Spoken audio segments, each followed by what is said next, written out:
ওই কথাটা কি সত্যি কথা বলেন? আপনি ফার্স্ট দেখাতে আমাকে কি বলেছিলেন? তার মানে আমি ওটা ছাড়া সব না না না, ওটা ছাড়া না, এটা একটু বলেন প্লিজ। নাহলে কিন্তু আমি এখন জনি কাপুকে ডাক দিব। কারণ আমি তো ওই কথা বলবো না, আমি তো অন্য কথা বলবো। না, প্রথম দেখাতে আপনি কি বলেছিলেন আমাকে? ভুলে গেছি। ওহ মাই গড। কন্যা সন্তানের আসল বাবাকে নিয়ে ক্যামেরার সামনে এলেন নায়িকা শবনম বুবলি। সাকিব যখন আমাকে ঘাড় ধাক্কা দিয়ে বাসা থেকে বের করে দেয়, তখন উনি আমার পাশে এসে ছায়া হয়ে দাঁড়ান আর আমাকে বিয়ের অফার করেন। ভেবেছিলাম বয়স্ক লোক, কিভাবে কি করব।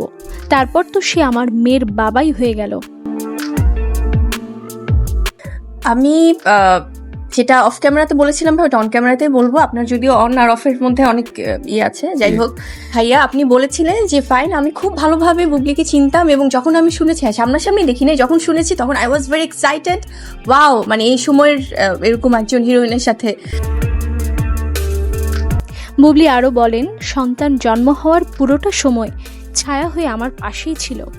আসলেই বয়স্ক লোকেরা বউকে একটু বেশি ভালোবাসে। ও কি খাবে, ওর একটু মিটিং এর মধ্যে আর কি বলছে যে ফাইন, ওকে একটু ইজি, কারণ দেখেই মনে হচ্ছিল যে আমি একটু আনকমফোর্টেবল সিচুয়েশনে ছিলাম। এবং ভাই যেটা বলছিলেন যে আমি বরাবরই খুব সিম্পল থাকি। সবশেষে মুখ খুললেন নায়ক মাহফুজ। বুবলির প্রতি ক্ষোভ প্রকাশ করে তিনি বলেন, আমি তোমার সন্তানের বাবা, এটা মানুষকে বলতে সমস্যা কোথায়? আমার বিয়ে হয়েছে, হ্যাঁ আমি বিয়ে করেছি, না একটু হ্যাঁ আমি প্রেমে আছি, অসুবিধা কি রে ভাই? ইজ ইট নো, আমার ডিভোর্স, ইয়েস আমার ডিভোর্স। ভাইয়া নো, আমি ডিভোর্স করে সংসারে আছি। Okay clear, make it clear please. Fine, তাহলে আমি এখন একটা ক্লিয়ার অ্যানসার চাই।